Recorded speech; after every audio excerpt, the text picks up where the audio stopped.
Not yet. It's been. There we go. And we're live.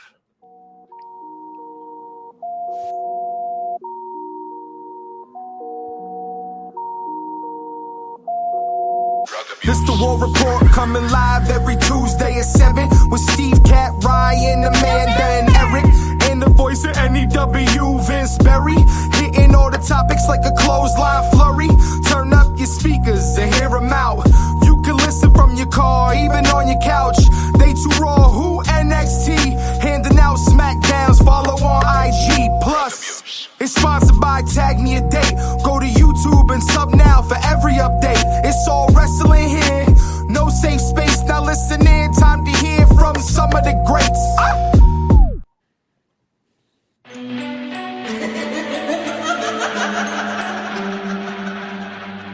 Watch me.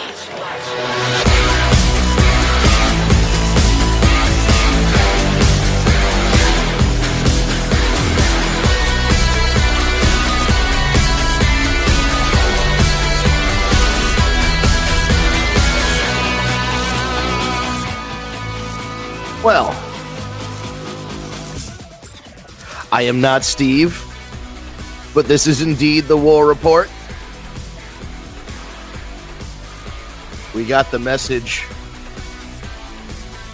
late that Steve was unable to make it tonight, so B team, go, go, go. We're here.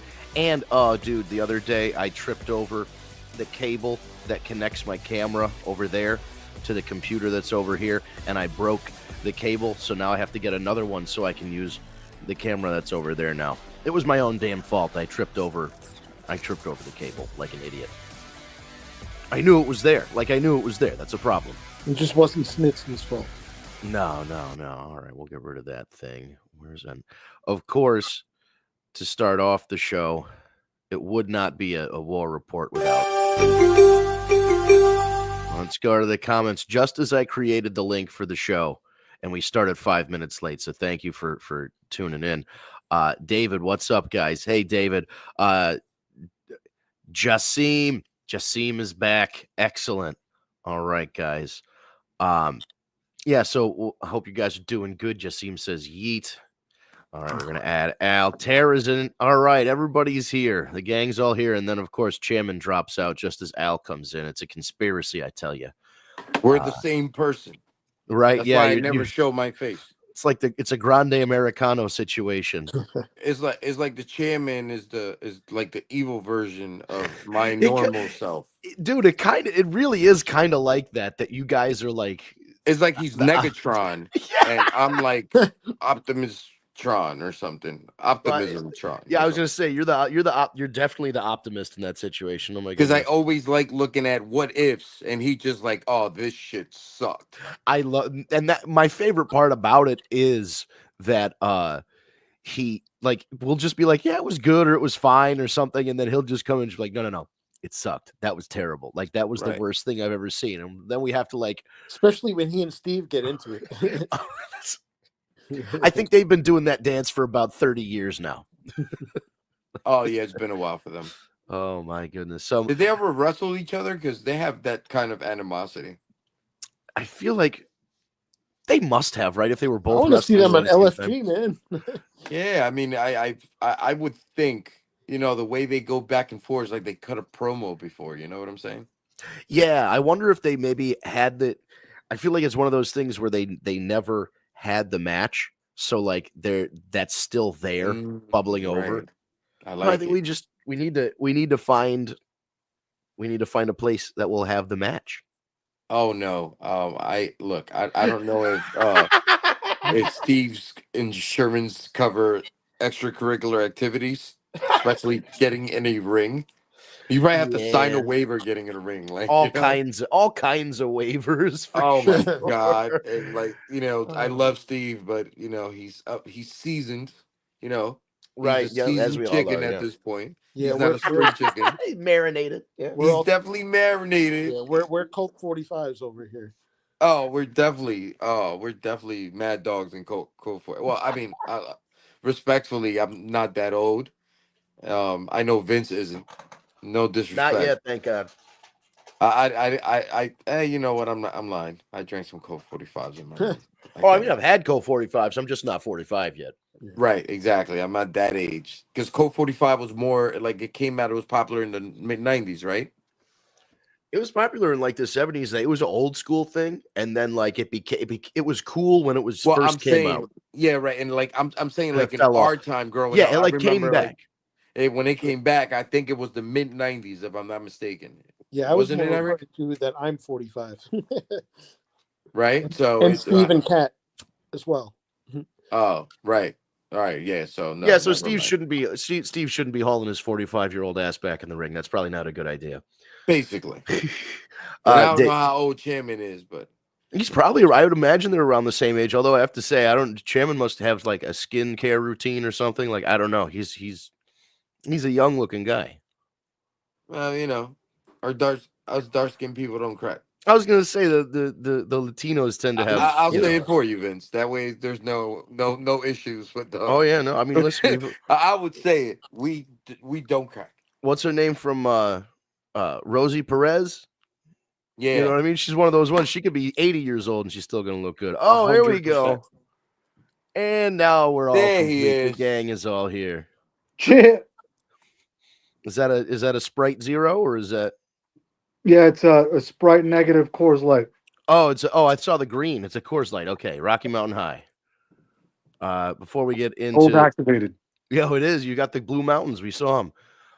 So David, as you know, a couple weeks ago or last week, I got him an autograph from Nadia Comaneci. He sent me a message requesting that I mail it to Trish Stratus. Now, he's calling me Vince Barry McMahon. Thank you. You're welcome. So here's the deal. He wanted me to send the autograph to Trish Stratus with a note explaining why.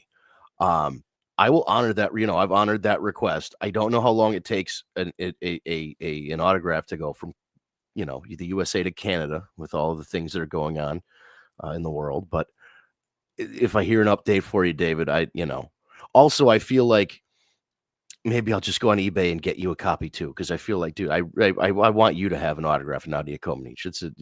It's very nice of you to have somebody to send it out to somebody else, but maybe I'll go pick you up another copy. We'll see. So with that housekeeping out of the way, we'll do some wrestling talk. Do we want to go back to Friday Night SmackDown? Do we want to talk about There was that TLC Raw? match. There was that TLC match. So let's talk about not just the TLC match itself, but just and not just that it was like a good match or whatever. This should have been on WrestleMania. Like just end stop. Like I don't understand why you would have this big blowout match with all these spots. TLCs are known for, big moments and big crashes and bumps and all that. And then you put it on the week after WrestleMania, the week after. It just doesn't make any sense. Yeah, we discussed in detail that there were several matches from WrestleMania. Oh yeah, especially night one that shouldn't have even been on WrestleMania. And like, let's take the New Day versus the War Raiders. And I know that's a Raw feud, but just as an example, cut that match off and put the SmackDown Tag Championship ladder match in there, because then at least there's some sort of gimmick or some sort of, I don't know, night one. If you had that in the middle of night one, I think people would look at night one a little differently. Right. You have a special match, right? You have a different match. Isn't this coming from 3 individuals that gave it a B? That gave WrestleMania night one a B. I think all 3 of you agreed. I was on the B minus C+ line. Yeah, we were B minuses, me and Eric. That shit was a B and a half. But then we changed it to C pluses at the end. You were making good arguments, Sam. We were explaining when you weren't here like 10 minutes ago or 5 minutes ago, how like we'll all just be like, yeah, that was fine, that was okay, and then Chairman will just be like, that was the worst thing I've ever seen. No, the fuck it's not. Yeah, and then Steve will be like, whoa, and then you guys just get into it. And it's question: been going did you on guys for ever 20 years. wrestle each other? Who, me and Steve? Yes. No, we just fucked around a little bit. Nothing serious yet. Oh, okay. He's too old. Yeah. I figured. He don't got That's it what no I more. was saying. But you notice he said yet. He's still leaving the possibility out there. He's not ready. I told him I put up 10 grand cash to do a match with him just to whoop his ass. I want to see this happen so Gotta badly. put it in like one of those canvas bags that Bobby Heenan had. No, we definitely do that. That shit would be great. So Steve's answer, just because he's not here, will be like, "You don't have 10,000 cash, Chairman." So that's when I'll sidebar off of this, and we'll just show it. We'll show it to the world. You guys can take pictures. He's like, yeah, I have an account, a savings account, just for this moment. That's perfect. We'll do it. We'll put aside a business account. Yeah, that's show what me the money. You know, you put in the third part. Yeah. Oh my God, that's so. Because we were thinking, Al was thinking, you know, maybe you wrestled, and I was like, oh, maybe they haven't, and that's why it's like this now. Is that they never had the match they wanted to have. This is true. We never had it because I started, and he used to break my balls because I started off of, doing backyard. Obviously, that's not professional. Right. And then I went into professional when I was 17. So from there on, obviously I surpassed everything Steve's ever done in his life to this day. So Al was what we were saying it when he wasn't here. There's that animosity. Right. There's that rift like that. Yeah, always cut a promo when y'all talking. Well, he doesn't know how to cut a promo for his life himself, but that's all right. Oh my God, he wants this to happen. This is what happens when Steve's not here. Things start to get wild. But yo, back to that. Yeah, the tag team match. It's funny you say that, Vince. Or I think it was Eric that said. I forgot. That was the first thing in my mind. I'm like, how the fuck did this match not make? And especially when it's highlighted that you have one tag team championship match. You picked one of them, and that's the one you went with. Like, it didn't make sense. And they didn't have the other one on night 2. Why? Right. And I think there might have been a recent women's match that would have been better than Naomi versus Jade. Well, we had to have Jade on WrestleMania. There's no way you couldn't have her.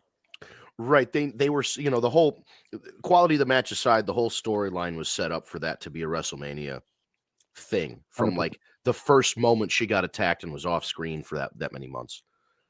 I saw the Street Profits on the Cameron and Mace podcast show or whatever it was, and they were really, really making their balls about the fact that they're not on the pay-per-view. They were trying to go the racial route, right? But I think it was just more so spots and who would sell more, who would make more money at that time frame. So Street Profits, while they just got the belts back a couple of weeks ago, no one's really talking about them, So I can understand from a business perspective why they weren't on the main show, the granddaddy of them all. Right. But this thing on SmackDown, unfortunately I missed it. I saw highlights. That should have 1,000% been on WrestleMania any night. That shit was fucking spectacular. Those guys worked their asses off.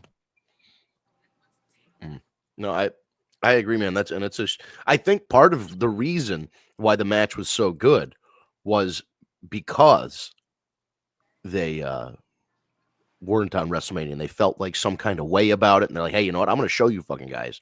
There was a reason I should have been on this show. And they proved it. And I've never seen a bad, like Street Profits in those kind of matches. I watched one in Bridgeport. I think it was NXT 25 or NXT 35. Cole and Gargano were in the main event, but there was a ladder match with the Street Profits and a bunch of NXT tag teams. And I remember the January 6th guys, what were they? The Forgotten Sons were in it. And it was great. Like, and they won, and they went into the crowd, and everybody had cups, and like they passed out cups. I've never seen those guys wrestle a bad match. I love the Street Profits. I think they're do whatever you're going to do with them singles wise, but as a tag team, phenomenal. Yeah, I'm not a big fan of Dawkins though. I think he's fucking useless. He's not as well. You know what? I have to give props.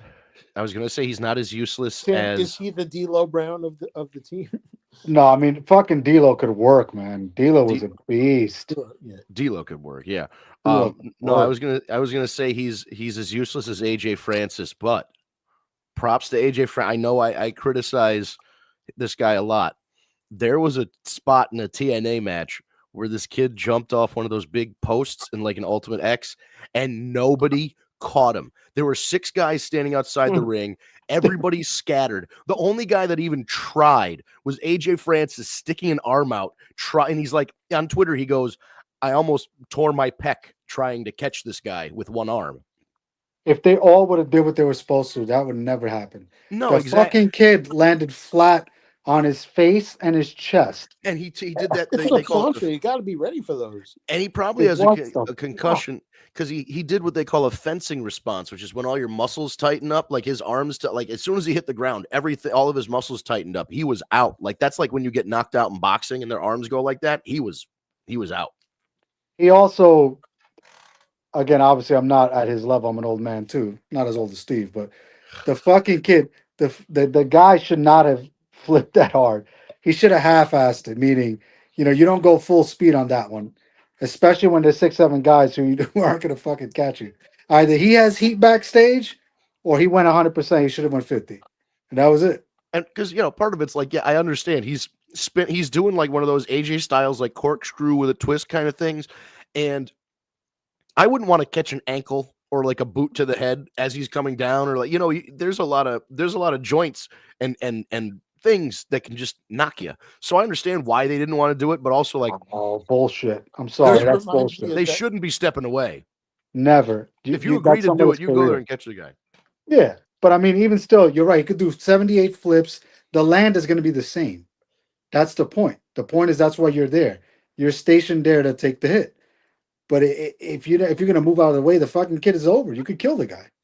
And can't all do that. like I can understand like one guy bailed. You see that sometimes, like one guy in the edge doesn't, you miss one, but there's a reason you put 6 guys out there. You give them like a trampoline size area to land on, and then hope he hits a couple of you. Like I watched that. I was horrified. It was so unprofessional. It reminded me of the trust fall scene in Mean Girls. She just went back and nobody caught her. She flat to the floor. That shit's terrible. I mean, something's up. You can never do that. I was never a big fan of those spots where everyone's just hanging out waiting and you could see them waiting for it to happen. I mean, it should be a little bit It more. used to be cool in like WCW when the luchadors would do it. Well, yeah, because the luchadors know that's their whole thing. When they instead of taking flat back bumps, they roll through stuff. When they go outside, they always have a big guy as a base to catch them or any of that stuff. Like the Lucha Libre guys perfected dives and flips and all that shit, and the Americans only kind of half caught on. They're also a lot, shorter, so they're lower to the ground. They are smaller guys, yeah. Yeah, so they can take the hit a little bit stronger, and it wouldn't affect them that bad. When guys like Juventud would do it, or Yeah, but on the other thing, you're right. The standing around is what always gets me. And Lance Storm said this years ago of like, the idea is that you're outside the ring and you're fighting somebody else. So you guys should just be throwing hands at each other and then go, oh shit, there's a guy diving. Like, give a reason that you're out there. You're locked up with somebody. Much better. Right, because then otherwise you have 6 guys all going like this. Like they're waiting for it. It's not even timing. It's the psychology. There's no fucking psychology if it's, hey, we all know he's there. Everyone look up now. Right, just gather in that spot. Stupid. Yeah, you have to have reasons. It should be either they're like you said, throwing hands, or they're trying to get themselves up. Yeah, they're like down, and people are like, everybody's getting up, and then. Right, but you're not going to do a spot outside. There are no spots outside. Whatever happened to good old keep fucking each other up and then just freeze at the point the fucking person goes flip? Like, they used to do that back in the day. Like they used to keep it going. Now it's like, let's all get together, look real awkward, and we all know they're jumping off the top rope. Yeah. And we do, and that's the thing. And you know what's going to happen, except for this one time. I never eat on that was definitely the highlight for fucking SmackDown. What do you guys got? Oh, yeah. I think that was it. Outside of the promos. What promos did they have on SmackDown? I forget. Did they have another Orton Cena one or something? Yeah, I'm pretty sure they had Orton Cena promo, and then I think they had a Solo and Jacob. Oh, the tension building, yeah. Yeah. It's a bubbling over for those guys. Do we think we're going to go a year with this one, or is it going to hit sooner? What do you guys think? I think SummerSlam. Yeah, they'll have to, like, I bet you they'll do something where those guys tag together at Money in the Bank or whatever's coming up, and then something happens during the tag match. Backlash, makes it worse. Isn't it Backlash? It's Backlash. Yeah, it's not Money in the Bank. Oh, so yeah, they could. They could do a couple things on the way leading up and making like the next couple pay-per-views or whatever, tensions build, and then by SummerSlam you have the big blow-off match. I think it's too soon. I say let that shit simmer more. Man, it's kind of, but it's been, yes and no, because when Jacob came in, Solo was the new tribal chief. There was all this, there was a lot of hype around him based on how he performed in NXT and then coming up to the main roster and being part of the bloodline. And then to his credit, he did a great job. And he did. But then Jacob came in with the look, this aura, overshadowed him immediately. And so that's the story they've been telling kind of on the sideline. So I think it's been building for like a year or so. But I understand what you're saying. You can't go, love you, Solo, every 5 seconds for 7 months. And then all of a sudden, one day, I hate you, Solo. It makes no sense. It's stupid. But don't you think that by WrestleMania, Jacob is probably a main eventer either at halftime, aka night 1, or at night 2? I don't think he's ready yet. I think Solo paid his dues. I think Solo put in the work. I think he carried the main storyline for the entire fucking company by himself. Especially when Roman was gone. When Roman's chilling at home, right? So I think, he lost his sizzle a little bit simply because Fatu is a better worker. But I think you need to earn that spot. Just because you beat fucking Beef Jerky, Stone Cold Rock Fusion, what's his fucking name? LA Knight, doesn't mean you're a main eventer. You got to get there. That's how I feel about it. Solo was main eventing every other night with somebody, Cody or somebody, for months, and they were giving him a shot. Yeah, he doesn't have the gimmick yet, and maybe he's not the greatest on the mic, but the guy did well by himself. You got to give him the props. Oh, I do. Oh, I yeah, absolutely 100%. And I agree with that. And to go from henchman to Head of the table, he flawlessly, was able to transcend. Enforcer to head of the table like nothing. Yeah. No, he did. He did great. And again, it's no knock on him. It's just that, like, Jacob, nobody expected Jacob Fatu to have the impact that he did as quickly as he did. I also feel like it's more like Jacob just has more of the it factor.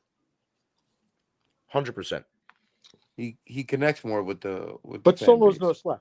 No, Solo's no slouch, but he's more of the more of the Dean Malenko of the group.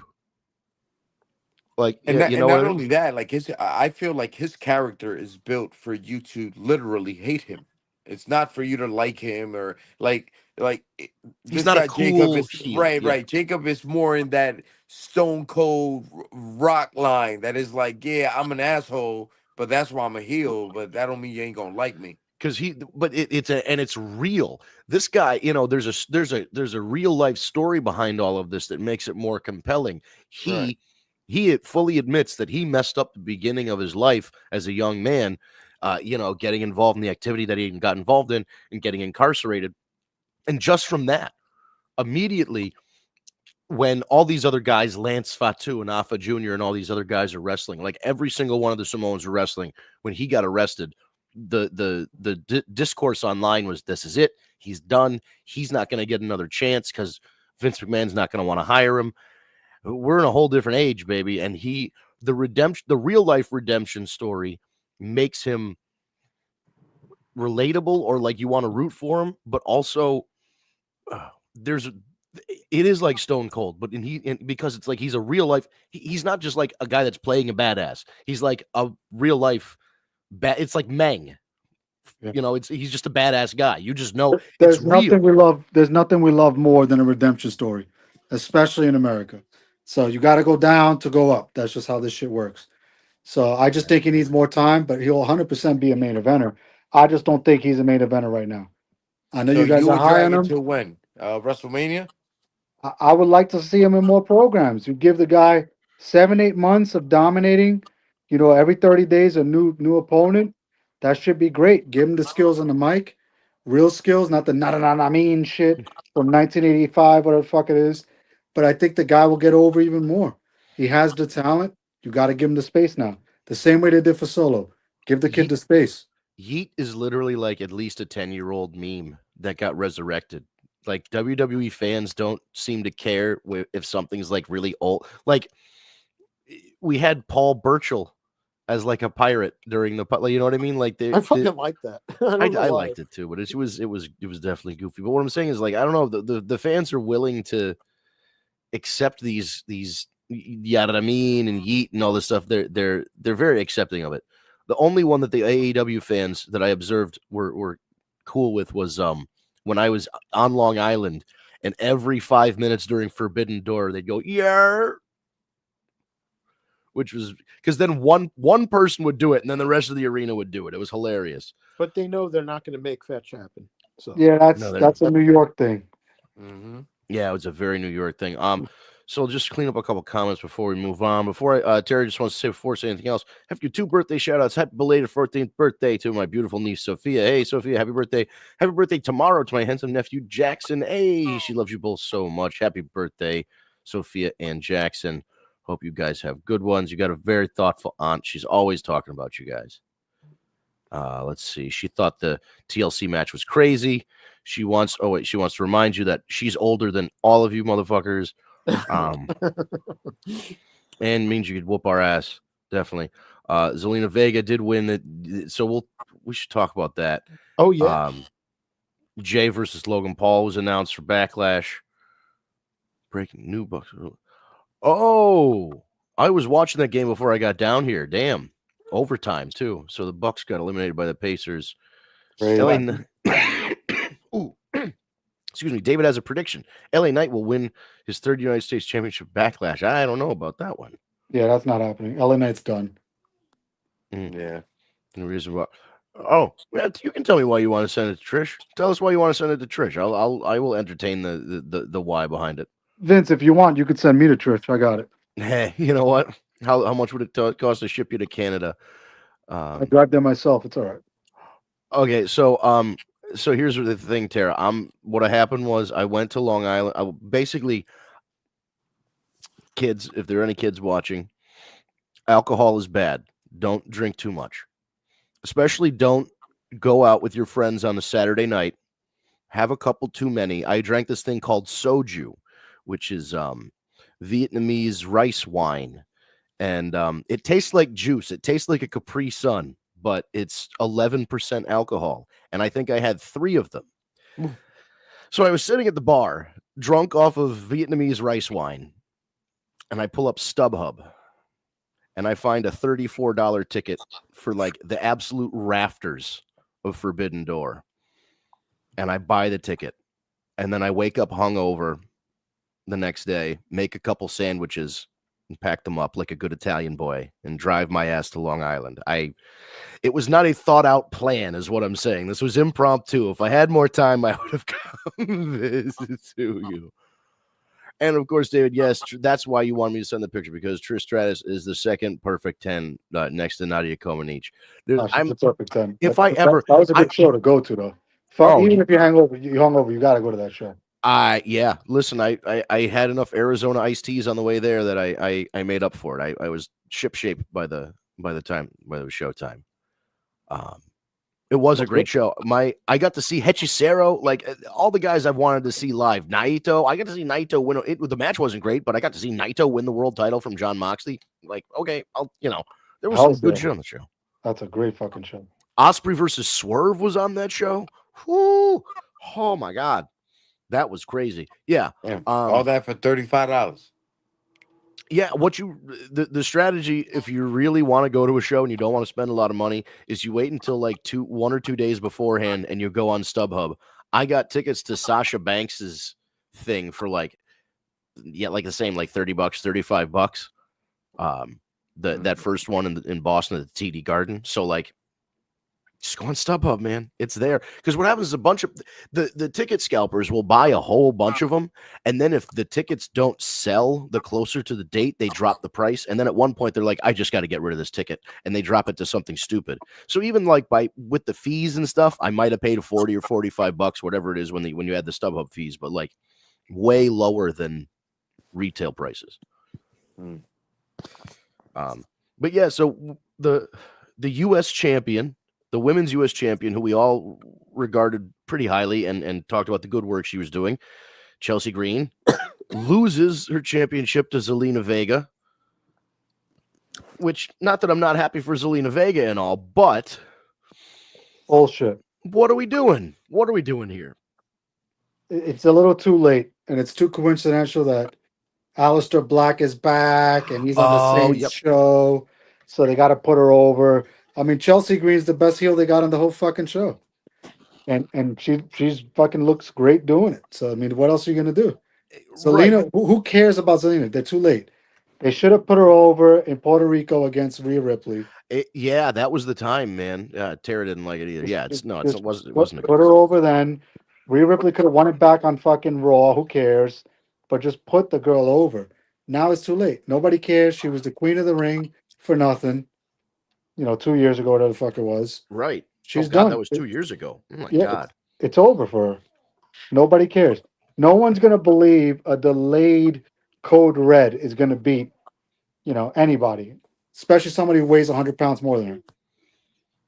Yeah, no, and the thing that bugs me about it is the Chelsea's whole gimmick right now is centered around the United States Championship. She's like the president. There's Secret Service. They've built the whole thing here, and then when you take that away, what happens? Where does it? Where does Chelsea go now that she no longer has this president thing? She had the 2 Secret Service girls. They're not going to be. What are they going to do? Dewdrop has to just bounce from like being sidekick to somebody to being sidekick to somebody. She finally found like a solid thing, and unless she gets it right back, maybe. No, she's not going to get it right back. It's just, I mean, all Chelsea can do now is go to the undercard. She's not even a mid card anymore. It's fucking terrible. Again, the booking, I just don't get it. This is my problem with when we end the season in WrestleMania. Even though they weren't even on fucking WrestleMania, and you start from scratch now, the new season, I don't know what they're doing. I can't tell you.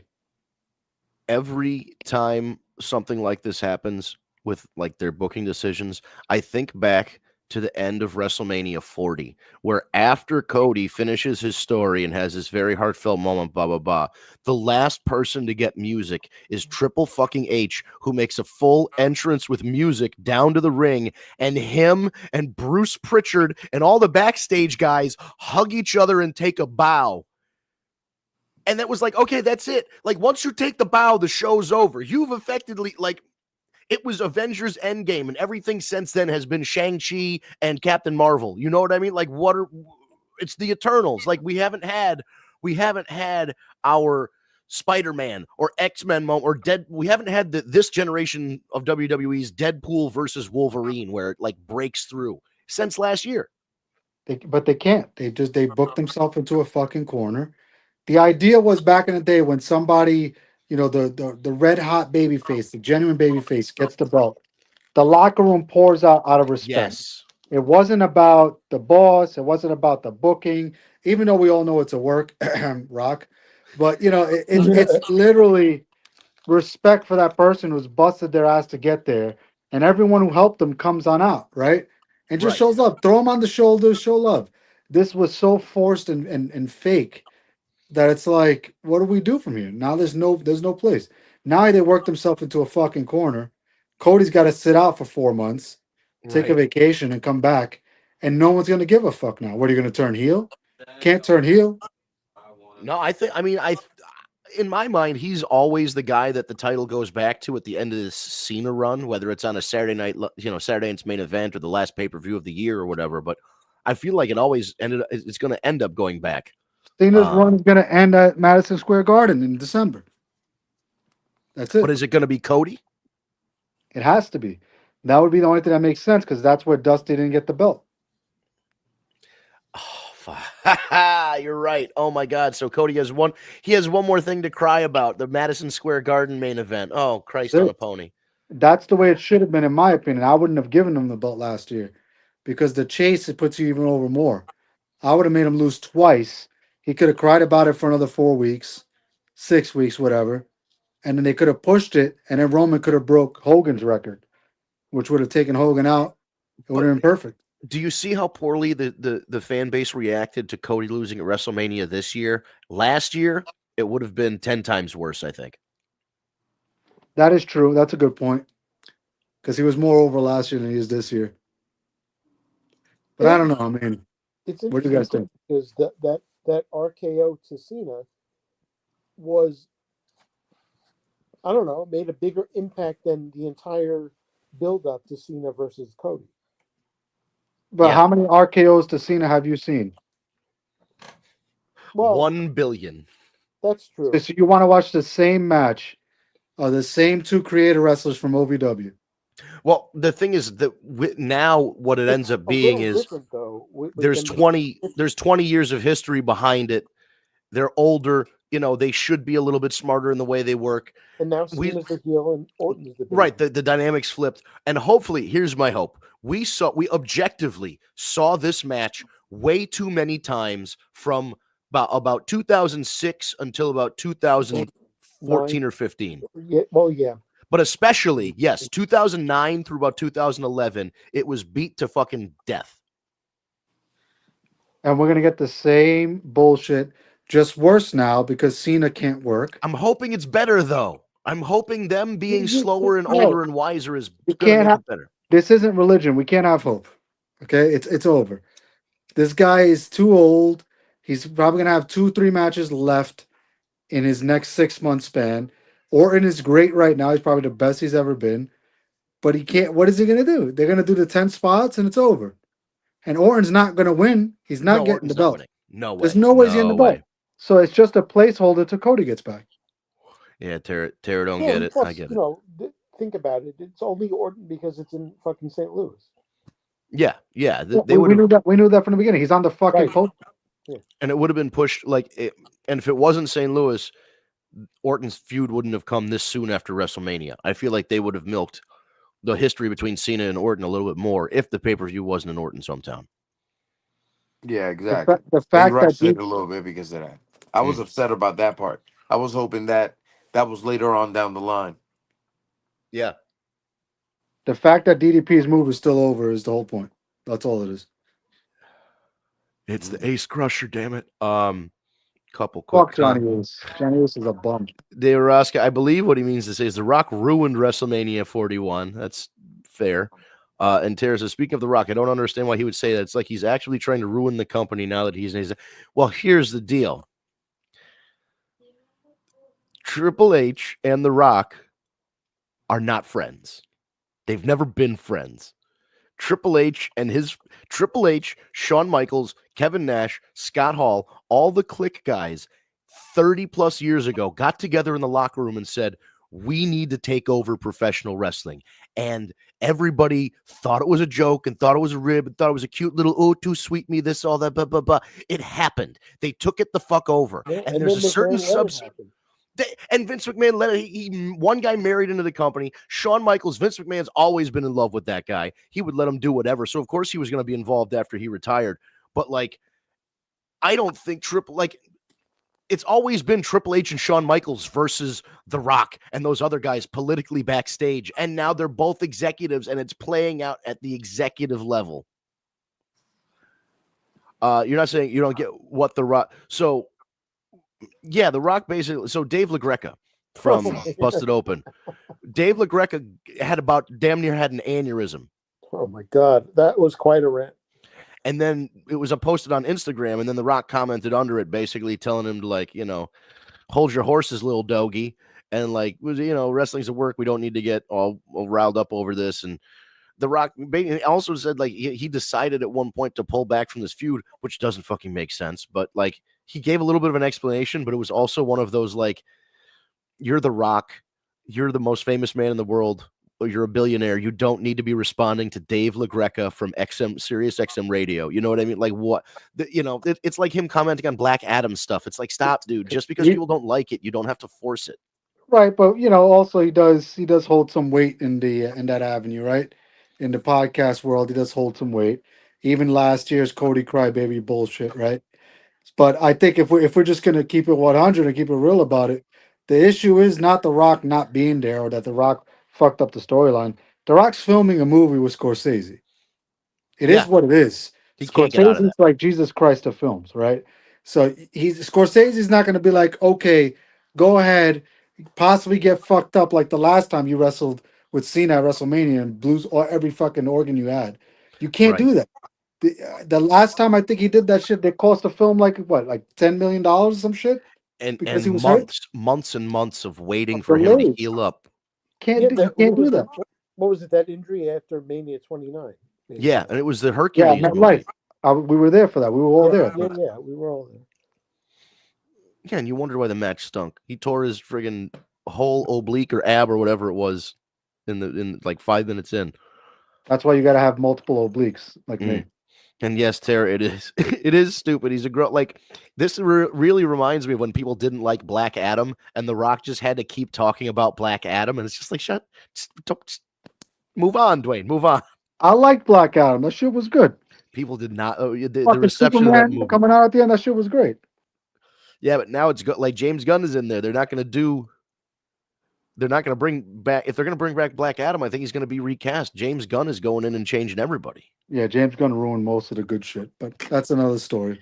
Yeah, we'll save that for. I got my highlight for Raw for you, Vince. Whenever you're ready. All right, cool. I'll do these comments, and then you can do that. John Cena is a heel face. It is weird because people are cheering him, but he's a heel, but he's not. Like this has always been the spot of John Cena. Whenever he's the baby face, people wanted to boo him, and now that he's a heel, people are cheering him because he's kind of not wrong. He's a heel, but he's not wrong. Cena's going to get himself DQ'd intentionally, like Orton did to him years ago, says Ryan.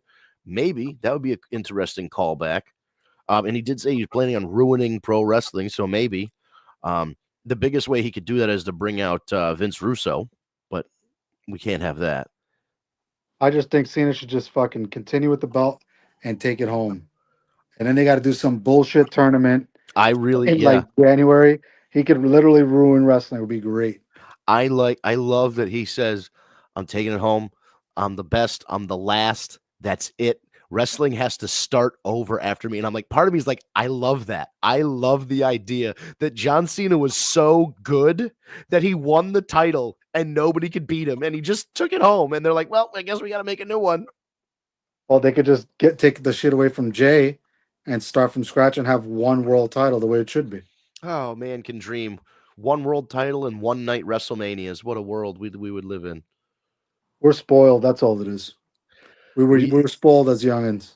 We were, but now we're spoiled in a different way where there's almost it. too much of it. Yeah, and now there's just too much of it because, like, no knock on them being on Netflix, do your thing, but a 3-hour show with 4 matches is fucking terrible.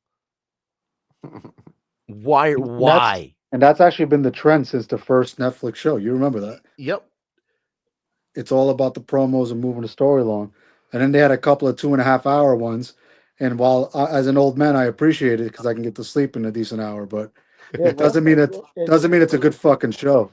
Or like Germany, and you're like, oh, it's 11. I can catch this on my lunch break. I can just knock it out now and not worry about it at 8 o'clock. But we lose the whole point of, again, I don't want to get super nostalgia and cheesy, but you lose the point of, all right, it's fucking 8 o'clock, 9 o'clock. Yes. I gotta watch it. I have to get there. WrestleMania is Sunday. I'm staying up late. You know, you got fucking school tomorrow, work the next day. You know what I mean? Like that was the whole point. Now it's all right. Well, if I don't catch it now, I can just watch the shit tomorrow. Right. It's like not must see TV anymore. Appointment television. That's all what it was, man. You had to be there. If you had a VCR, you could tape it and then watch it. Like I know some kids would, like, if they had to go to bed early, they'd tape it and then watch it during breakfast when they woke up in the morning or something, and then like fast forward through the commercials. But like you had to watch it Monday night, because then on Tuesday you were going to see your friends and talk about it, whether it was Raw and that was the other thing. You had to watch 2 of them. You watch Nitro and Raw and figure out, like, if you missed something on Raw, tell me what happened. We had picture in picture. And one didn't have sound. So I would watch one with sound and one would stay in the corner with no sound. And when it looked interesting, I'd flip back. Do you remember on Sundays when you purchased a pay-per-view and it would replay right after and you try to watch the fucking shit again to catch some shit you missed? Yeah. I mean, that shit was the best. Now it doesn't even fucking matter. You gotta stay up. Yeah. Go ahead, yeah. No, I was gonna say nothing like it. I was just agreeing with you, but It is. I do recall when I was young, and this is when our what was, it was on it was Sundays. It was Sundays back in the day, and I Yep. used to wake up bothering my dad, hammering him about paying fucking $60 back in the '90s when the Yep. we had the black box cable back in the fucking Bronx, and that shit. He used to be no till fucking almost 2 minutes before the fucking show, and I'll jump on that shit. I'll be so happy. Them shows were Yeah. fucking amazing back in the day, bro. You had to In the call the fucking cable company. yeah, Yo, Yep. I need that shit. Hurry up. in Yeah, the let me get it. in the early '90s, I'd be at Steve's house a lot, watching those shows. I remember like my parents and I were gonna go home after the '93 like that day of the '93 Rumble. Yep. We practically begged our dads to let us stay and watch it. And then my bar mitzvah gift was WrestleMania 9. Dude, Mhm. one of my favorite That's how old wrestling I am. dude. One of my favorite wrestling memories was going over to one of my friends' house. We were on a summer league baseball team, and we all went over with like $5 or $10 to pitch in for the pay-per-view and for pizzas to watch Bash at the Beach 1998, where the NWO, Hollywood Hogan, and the Worm, Dennis Rodman, went against DDP and Karl Karl Malone. Malone. And The mailman. and just being the one kid with the NWO shirt on, and everybody else is thinking DDP is gonna walk away with it, and Hogan and Rodman win the match, and they're all mad at me, and I'm like, yeah, we won, we did it, baby, NWO for life. Carl Malone does a scoop slam and the place goes fucking nuts. It was A the best. fucking scoop slam. Didn't Jay Leno do the same thing? He did like one thing, he did like one slam or like a clothesline, and like people lost their minds. Jay Leno did the Hogan push away. He's 300 pounds less than Hogan and pushed Hogan down, and Hogan sold it like a fucking champ. That shit was awesome. Oh man, yeah. And now, you know what? I'm kind of glad guys like Bad Bunny and all that are giving it a shot, because I mean, we had our celebrities, so you know what? The kids can have their celebrities, I and these almost guys feel like are when more are we athletic. going to see Logan Paul versus Bad Bunny? I think that could be a banger. I feel Nah, like it's it's going not to end gonna up being happen. so ESPN put out a weird list where they were trying to predict John Cena's like last 8 months of matches, and one of the matches they mentioned would be Cody and Bad Bunny against Cena and Travis Scott, which I think would be up there with that fucking Jackie Gata match from 2005 Oh my God. as one of the worst matches of all time. That'll never happen. There's no worries there. It I will be the guarantee. Alicia Fox versus Melina of our times. I've tried showing Alicia Fox my Melina. It doesn't work. Ayo. Chairman, what is your Raw moment? All right, real quick, I'll run through the Raw. Not that it was any Raw this week than last week, but we kicked the show off with an offer for Sammy for some reason. For I some don't reason, I love Dude, it. all show I was like, Sammy, take the title shot, dude. Take it. fucking Sami Zayn has been off the TV. He comes back, and this is how we do it. All right, whatever. Um, then, I then love your disdain. fucking Rhea Ripley somehow gets her ass whooped, then comes back and whoops their ass. I don't. I mean, again, who the fuck is writing this? So Perez and Julia are each one leg of Rhea Ripley, and yet they beat her ass. She's out of the ring for like 4.5 minutes. She hides outside in the corner, no cameras on the hard cam. Comes back in, they run away from her scared. All right, whatever. Doesn't make any fucking sense. It is what it is. We get down to Uso and Paul, and again, I mean, all right, I guess who cares? Whatever. I'm not gonna even tell. Fuck those guys. Then we get the War Raiders and the Judgment Day. I was so excited to see this match.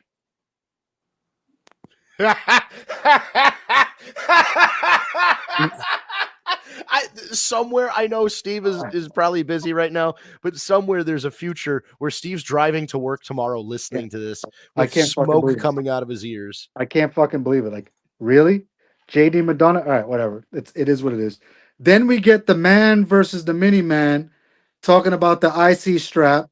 So the mini man, starting to getting their chops in on the mic, which I think is important. But again, I guess that's the highlight of the night. Maybe we'll see. From there, we go into what I feel like is the whole point of the fucking night, which was Stephanie Vaquer versus Ivy Nile. Fucking classic. Ivy Nile has the personality of a fucking baked potato. So, so the fact that Vaquer made her look good as if she was a contender in any way, shape, or form is fucking spectacular. So to me, that's the point of the night. That's the highlight. Then we get Wait, what was fucking the highlight of the night? Stephanie Vaquer beating the shit out of Ivy Nile. Okay, yes, all right. And it's an actual wrestling match on a wrestling show. Nonetheless, I go back. We get to the next fucking segment. McAfee shooting a promo, talking about his life, about how poor he was and how hard it is. Yet he's a multi-millionaire with the $60,000 gold watch on. So yes, he's the everyman. Makes perfect sense. Super Bowl winner, so on and so forth. But he's gonna fight Gunther. Yeah, okay. Good luck. It's gonna be a fucking squash, and it's stupid. I get it's for the show. I know you want to put it over. You're putting over Cole. Blah blah blah. Michael Cole couldn't even look at the fucking guy when he's talking. He couldn't even look at him. You know why? Because he's gonna get his shit kicked in by Gunther when they fight. It's over. His chest is gonna look like carne asada after that match. It's over. Wow. But all right, at least he had a good promo. So second highlight of the night. Then we get Breaker and Zayn. Again, I don't get it. 1 minute he has a suit on, the next minute he's in a leotard. I just all right. Who's writing this shit? That's fine. That's poetry right there. Who's writing this shit? One minute he's next minute he's really retarded. I don't like. We should get a segment on this show. It should be called "Who's Writing This Shit?" and he just goes on a rant. I mean, serious. You guys know he comes out in this suit, right? One guy's wearing all black and brown shoes. The other guy's wearing all black suit and black shiny shoes. You cannot fucking do a spear in black shiny shoes. It's impossible. I've tried. It doesn't work. Don't fucking wear them. If you're the enforcer, you don't wear shiny prom shoes to the fucking ring. My man, you're 30 years old. Get some other shoes. What the fuck are you doing? He got tuxedo rental shoes. Yeah. The fuck is this guy think you're supposed to be a beast? Nobody cares. And your fucking spray tan is brutal, bro. You look like a fucking beat. You're not a beat. Get a different spray tan. You're an animal. Go out there and fucking murder people. Don't let Paul Heyman rub your fucking back. It's red hot. He's covered himself in red hot. Bro, this isn't tamales. Why is Paul Heyman rubbing your fucking back? Nobody's stopping you for beating the shit out of little Sami Zayn and his beard. Fucking knock the beard off the guy. That would have been more interesting than anything else. Ciampa did that to himself. Then fucking Seth Rollins wears whatever the fuck coat from Dubai that costs apparently $12,000, right? And he does a stomp, and then we end the show. So I mean, if it wasn't for fucking Stephanie Vaquer, what are we watching here? Yeah, our buddy David a couple minutes ago. Becky Lynch heel turn is stupid. Lyra Valkyria will beat Becky for the women. I feel like Becky's going to win that match. I feel like she has, she's just coming back. She's got to win. Lyra Valkyria has some great legs, so it makes Valkyria's sense. got some beautiful legs. All right. Al, what were you saying? Which number ex-wife is that going to be, Sam? Oh, good Lord. I got to ask my current wife that one. By the way, I don't know if you've seen it, but that's Lyra Valkyria's WrestleMania outfit. Oh, that's great. Now I can see it. All right, what were you saying now? I forgot. It happens. You can't plug that fucking I got it. No, what I said, Valkyria's run has been dull, man. They've done nothing with her. So at the end of the day, you can't have Becky Lynch all of a sudden lose to her. That don't make no fucking sense. Yeah. As if the show makes sense anyway, just in case. Well, who's writing this shit, right? But I like that. Al, you just gave it to me, my brother. I'm going to copyright that shit. There you go. Who's writing this shit? That's Who's my writing segment. this I need shit? 30 seconds. Give me 60 seconds a week just to put Huh? through who the fuck is writing the. I gotta run it up the ladder to the big boss, but I think we're all on board with No, that. I got that. Don't worry about it. It's already done. It reminds me of the Family Guy movie, What Grinds My Gears. Yeah. Hell yeah. Yeah, so we've got kind of like a Hollywood Hogan Becky Lynch situation now, where she's like you know, better than everybody, and she comes back and she's she has to be like the match has to work out for her. That doesn't work for me, brother. All kinds of that Yeah, stuff. but she's 89.5 pounds. She needs to eat a sandwich. Can she have a fucking sandwich? Please? I in a way, I kind of see the picture brewing to either SummerSlam or they really want to brew it all the way to WrestleMania, like the best of each brand. If you keep her and Charlotte separate from one another, and you'll have like the best of their era per se at a WrestleMania match, like an icon versus icon match. That shit would be tough, but you and I both know after 6 months, Becky's going to take a hiatus for her daughter. So it That's can't very be. true. Eh. It's over. Is that the contract now? Every 6 months I'm out. I mean, from my understanding, every 3 months they do a little sabbatical. They make some shit up. Okay. But I think now right now it seems like maybe Becky's like purpose is going to be feuding with girls like that, like a Lyra Valkyria and the lower level, like the mid tier roster to try and elevate them. Plus, we Well, don't know. it's just gonna be part time and make sense then, right? To help others, Right. like that John Cena role, whatever he did in his Right, last few years. that U.S. title open challenge era of John Cena, where he'd like That was my favorite That's a era good of John point. Cena. That's a good point. That would work. My only thing is, they just fucking drop Bailey. Not that Bailey's interesting and anyone cares anyway, but she's got to come up with a gimmick, and they didn't even give her a chance to come out. They're talking reckless about it, and the girl don't do anything. and they just had Becky kind of casually mention at the beginning of her promo that she was the one that attacked. Right. Which was I Bailey. thought was decent. At least they gave us a fucking explanation. But I do not want to see Bailey and Becky Lynch for the 700th time. I can't do it. No, and they might eventually build to that for a one-off thing, for a pay-per-view or something. But I don't know. I understand what you're saying about it's another match like Cena and Orton that we've seen a million times, whether it's NXT or the main roster. But and like you're right about Bailey, because she had that thing where she was like the 80s neon stuff and the side ponytail, and she hugged people, and she had the inflatable thing, and then she was like, shut up stupid or something, and then she was a heel. Like, she at least had something with that, where she was being like a Karen kind of a character, and now she's just like Lost. she's like, I'm half Filipino with a big butt. And I'm like, yes, we hey, you and Mia Yim have something in common. Thanks for showing up. You know what I mean? Like, Fucking, it's a waste. And then what do you do with it? She can't do it. There's no one cares. They give her the belt for like a couple weeks or a month, whatever, and then you got to squash her out because no one gives a fuck. You could work in the ring. I'm sure she's bust her ass. She deserves it, obviously. But if you don't have a gimmick, you can't shoot a real promo. I don't give a fuck. You could have the greatest butt in the world. Thank you. Love it. I will love to look at it for a few minutes. But after a while, I'm bored. Do something else. that might be the most pro-woman thing I've ever heard you say. I'm sorry. Most women matches are terrible. I apologize. But I love that, because I love that it's not about how big your butt is. It's about how good you wrestle. That's it. That's the truth. Look at the fucking rose plant. Her fucking move is called the rose plant. So she lets you hold her leg while she gingerly grabs your head and fake smashes it on the mat, and you lose. How fucking stupid is that? I'm not going to allow you to let you hold my leg while I grab your head and smash it on the floor. It's stupid. Get a new move. That's the other segment. We're going to have 60 seconds of Sam just going, you need a new move, and here's why. Get a new move. I'm taking notes. over here. Hold on.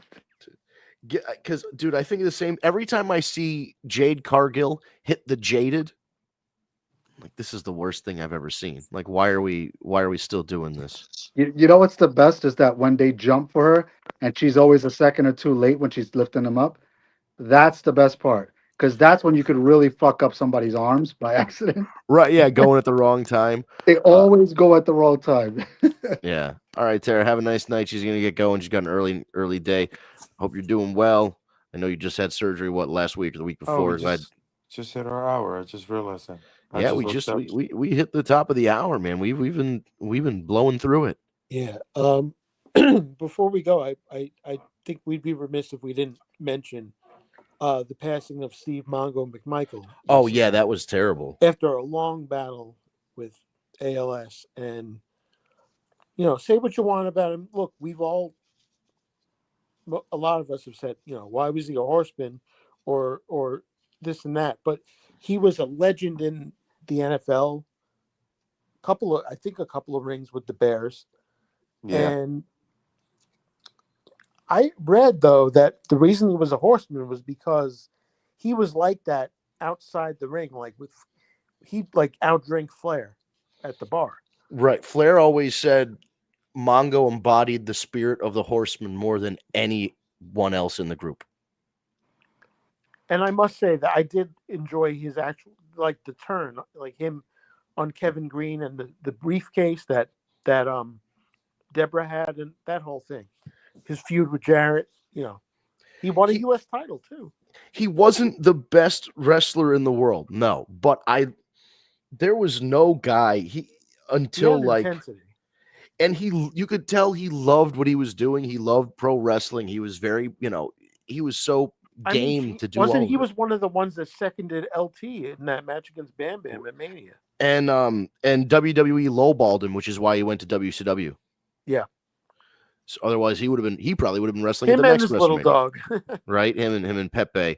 But anybody who can outdrink Flair is elite level talent.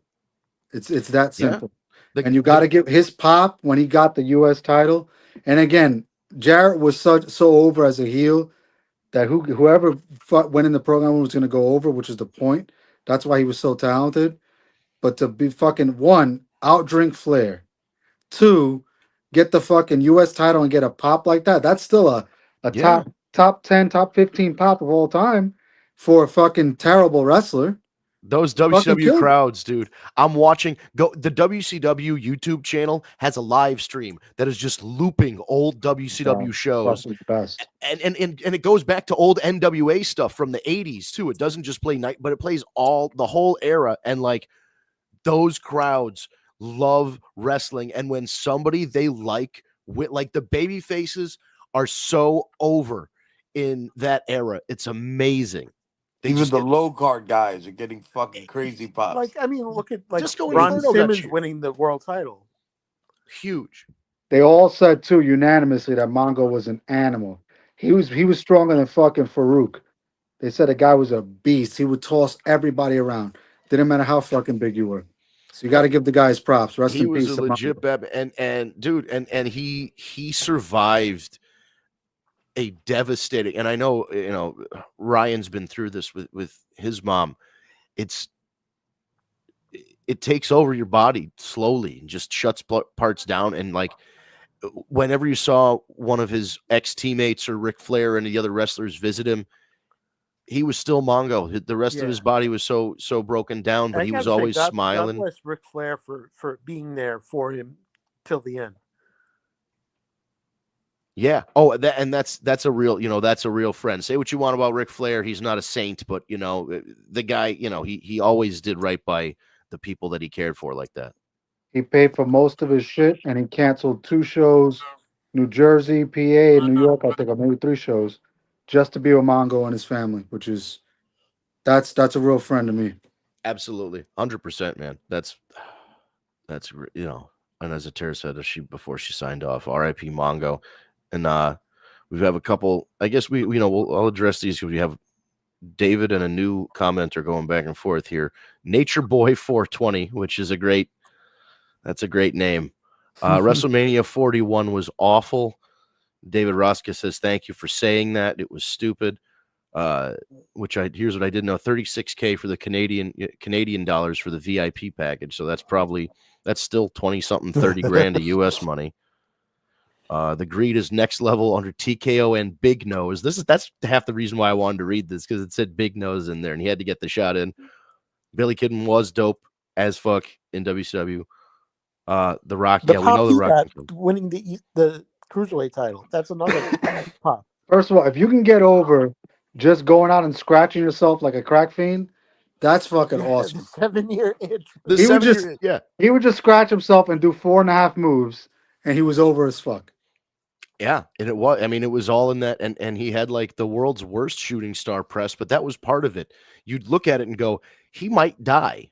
Like, there's a Do you chance. remember half the time his fucking legs would hit the rope? I got so scared a couple times when he landed on his head. That can't be good. I saw him do it live this is a weird one, in Bristol, Connecticut, for the NWA championship.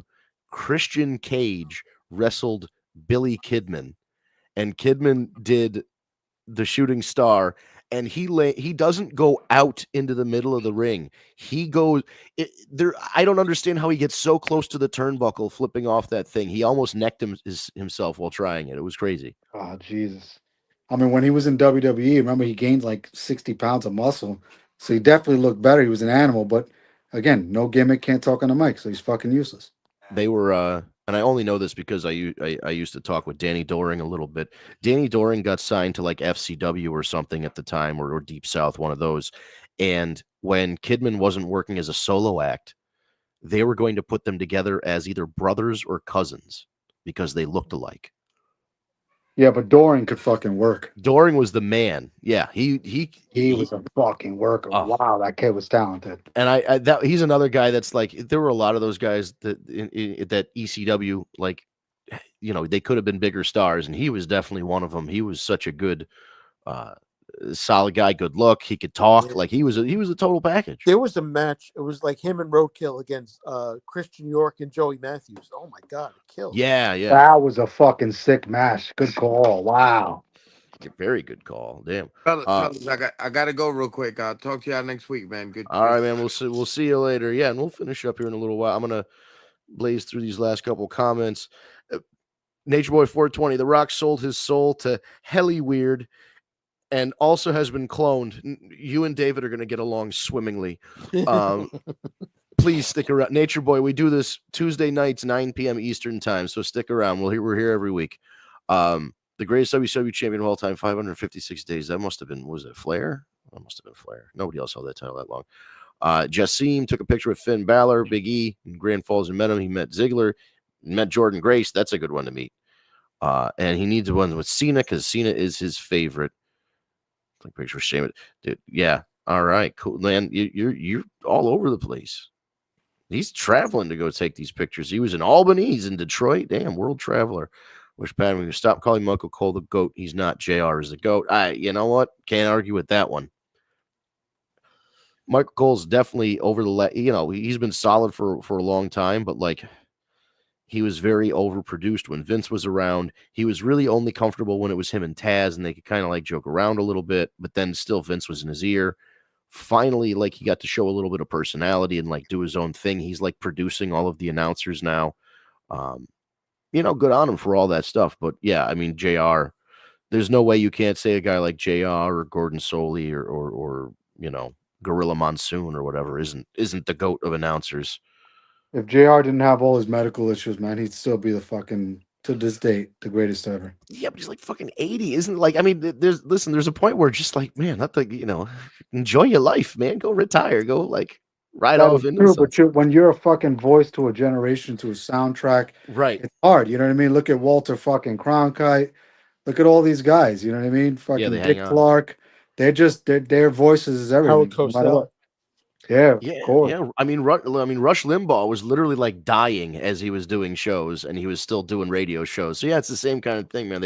I understand. You're an entertainer. You always want to entertain, but like, man. You feel bad for him. His wife passed away. Like, wrestling is really what he's got right now. He's I don't know. I'm glad he's got it. My guy has beat skin cancer 3 times and it keeps coming back. I mean, he's a fucking champion. He's never been in a match. Yeah, Except when Stone Cold beat the shit out of him. We met him like 10 years ago, and Steve got him to say tagmedate.com is a slobber knocker. We have the video. yeah, he's got like old iPhone footage somewhere of that. JR was it? I worked with JR a couple times. He was always very cool. We all bought Last act, I'm sure.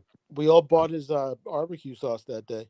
I still have so much of that. Just cases of it. Can't use it though. It's too much. I think it's very much expired, but it's just funny that I've got there were times because what happened was there must have been some sort of agreement with the promoter and JR that he had to buy a certain number of bottles or cases of bottles of barbecue sauce before JR would agree to do this. So there was a point where for like a year after we were still selling bottles of JR's barbecue sauce at these shows. I have cases. I was using autographed bottles to make barbecue. That's how many bottles I have. I was just using autographed bottles. Did his restaurant close? It closed, right? I think his restaurant closed. Yeah. Yeah, a couple of years ago, right? His closed, and despite all the good reviews, Abdullah's restaurant closed many years ago as well. Well, I mean, he's a butcher. He comes from a long line of butchers. Dude, he had Abdullah's was definitely have enough forks. It was Abdullah the Butcher's barbecue and Chinese food. Oh my God, he had enough. Oh, you froze up there, Chairman. All right, we'll do some comments here, Chairman. If you're frozen, you might want to leave and come back in. I can pop you back in. Danny Doring's finisher, the black bareback, was a dope finish. Yeah, he had a great finisher. Cole doing the yeet hand motion is cringe. There was some like great shit at the end. Well, I mean, ECW was always awesome, but there was some lost really great shit at the last year of it. There was a lot of potential with those guys at the end of the run of ECW where like Paul Heyman figured out he had this small core of guys like Danny Doring and like Simon. He's played Simon Dean in WWE, Nova. Yeah. He had guys like that. Yeah, okay, Chairman's probably going to have to come back in. But he had like and just incredible at the time, who I guess was probably overpushed, in hindsight. But like there was a core group of youth guys that were coming up in ECW where you could see that Paul Heyman had these guys picked to be like, if this brand is going to continue, it's going to be young guys carrying it forward. Yeah, and then those guys the whole RVD Jerry Lynn series, and right. Oh yeah. And Jerry Lynn was another guy that stayed there, pretty much to the bitter end and really helped them out. And even WCW, despite how shitty the booking was towards the end, especially towards the end, you had gems like the Young Dragons against 3 Count. Oh yeah, dude, that was a great. Oh man, they had the ladder match. Oh yeah, that was a hell of a ladder match. Let's see here. So Jassim was saying he takes all the pictures of superstars. So one day I want to see myself on the stage. Hey man, I really want that to happen for you. Oh, dream, man. It's not to be like back in my day or talk like an old man. If you're a young guy and you're like in your teens or whatever, get your high school diploma, do the school thing, either go to a trade school and get a trade and make some good money there, or get a degree at a university for something that's going to be useful, because you're going to need to have a real job while you are working and chasing that dream, because you're going to need to, bills still come in regardless of whether or not you're chasing your dreams. So you got to get your financials right and get your education good. Because you can't. Also, you're going to be dealing with contracts and money and shit, and you don't want to be dumb and not know how to take care of math and all that crap. So, like, if you want to chase a dream, it's definitely possible. And if you're a young guy and you want to be like the youngest superstar, the youngest champion, fucking go for it, dude. There's so many wrestling schools out there. Just, it's the wrestling and it's the personality, and now it's the social media. So if you can get your social media down, I think that would be a great thing. If you're really pursuing this and you're like going to start go to wrestling school and stuff, do that on social media and post like we want to get Autumn into like Brian Myers school. Yeah, dude, stuff like that. Brian Myers, Creator Pro, comes out with so many wrestlers. Yeah, dude, you should do it. Nature Boy says Power Slap. He loves Power Slap. It's more entertaining than dude. Power Slap. I like it, but at the same time, God, it just seems like stand there and get a concussion. The game. And then you saw Sandman at that horrible Sabu versus Janela. He looks exactly like David Gilmour's doppelganger now. Oh my God, this guy's. Oh, Nature Boy, stick around. We do this Tuesday nights, 9 p.m. Eastern time. Chairman, you there now? Yes, sir. Sorry, I had some technical difficulties over here. That's all right. I saw you freeze up, but you were talking about something and then you froze. So I don't know if you retained that point and remember what we were talking about, but No, I was just putting Eric over. That was a fucking great call on his part. there we go. Yeah. Appreciate it. Excellent. So yeah, we found out just as you were coming back that Jassim wants to be the youngest WWE superstar of all time, like a Randy Orton kind of vibe. So that's why I was giving him a little bit of advice about still going to school and like getting the job, but also chasing your dream. And like, you gotta, what do you think there, Chairman, as somebody who's kind of been down the road once or twice? A couple of times. I mean, in reality, I think Vince said it right. You know, if this is something you love, you got to go for it. But my recommendation to anybody is not just go for it, but try to be different in some way, shape, or form. I know that's like a cliche line. Just try to find your own vein, your own avenue of something that works that no one else has done, and you'll be fine. If you can shoot a promo, you can be taught 5-6 moves and you'll be fine. Shoot a promo, be different, and you'll definitely get ahead. But if it's what you love, don't let anyone tell you can't do it. Fuck yeah. But Jassim, I think one thing you could do, like I said, if you're really going to do this and you're going to go to like wrestling school and you're going to learn about it and start training, social media is a big thing now. If you got known on like TikTok or YouTube as like that kid that's training to be a pro wrestler, and like you do just like little vlogs or little videos about your training and post it, and like if you like learn a new move or you're like doing a new drill and you put up videos of that and like here's how the training is going, like you could build a following online before you even debut, and then by your training videos get people hyped for your debut. And then you kind of already have a built-in audience there, and you can kind of roll it forward. So not to throw too much stuff at you, but you know, if this is the thing you're thinking about, throw it all at him. If this is what he wants, he needs to know, right? Dude, if you have an audience, then you're undeniable. They're gonna come find you. If you don't have an audience, you're gonna be working and climbing that ladder forever. Yeah, that's just what it is. And just as a comparison, so I do comedy, and I'm doing all right. I get booked places. Mostly regionally here in Connecticut, Massachusetts, whatever. I'm starting to break into New York. I'm at Broadway Comedy Club next week. Whoop whoop. Don't be fucking bashful. You're booked a lot more than you say you are. We know it. It is what it is. My guy's moving up.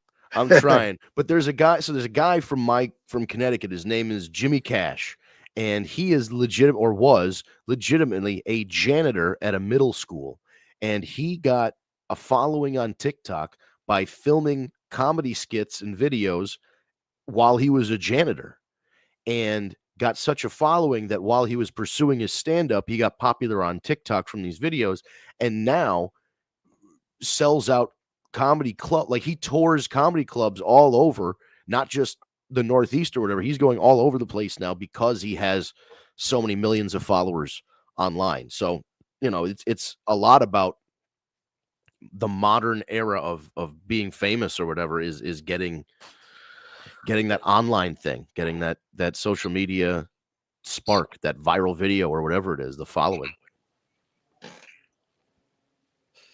Oh, all right. Chairman's back.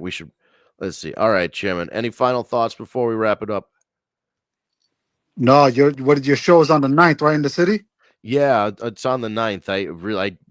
I need people there. It's Friday the 9th. It's a 9:30 show, or 9 or 9:30. I have the thing on my Facebook, but so it's a late show, so you can, you don't have to worry about getting in, during traffic or whatever. You can take a train, you can drive in, whatever. But it's the Broadway Comedy Club, Friday, the May 9th. So we're gonna sidebar. I got you. Oh, brother, that would be, if you could make it and bring some people, that'd be so clutch. Because I mean, it's legitimately like this is like my second time in New York, and this one's like this is in this is in Times Square. It's the Broadway Comedy Club. It's on fucking Broadway. So like I just want to have people there and you know. No, we got you.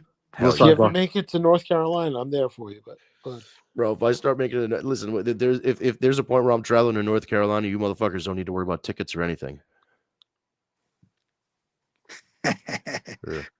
You don't need to go to North Carolina. We'll skip that shit. And Nature Boy's closing out. Bill Hicks is my favorite comedian of all time. Bill Hicks is great. There's an old joke. Why does Dennis Leary have a career? Because there's no cure for cancer, which was the name of Dennis Leary's album, but also what killed Bill Hicks. And Dennis Leary famously stole a bunch of Bill Hicks's vibe and jokes and format of his jokes and stuff. And that's a whole conversation for another time. That'll be we'll have we'll do the Marvel DC podcast, and then we'll do the stand-up podcast. We'll have a bunch of different ones. We talk wrestling here though. Talk about how apparently Carlos Mencia stole a bunch of jokes from whoever. Yeah, that one goes deep. That one goes real deep. Yeah, fuck that guy. Eric, any final thoughts before we close it out tonight? I want to say thank you again to everybody that listens, especially for both our WrestleMania shows, which were great, and I'm glad we did them. Hopefully we can do one for SummerSlam as well. Hey, we got a 2-night SummerSlam. Because that's a 2-nighter. Might as well. Yeah, and I think, I love doing the WrestleMania show. We had a bunch of people hopping in and out tonight over the course of the show. We got as high as active. It was real active. I think we got, we had a lot of live viewers, and then of course we had some new people in the comments. We have our regulars, and then Jassim, who's becoming a new regular here. Nature Boy, who might be a regular based on tonight. He was in the comments a lot. But we will remind you guys as we close out. We do this every Tuesday night, 9 p.m. Eastern time. We're live streaming on YouTube. We're live streaming on Steve's LinkedIn, or Steve's Facebook rather, and the Tag Me a Date Facebook. If you go to most of our social media is Tag Me a Date Facebook page. If you go to Tag Me a Date, you hit the thumbs up button, and then you'll like the page, and then the streams will pop up on your feed.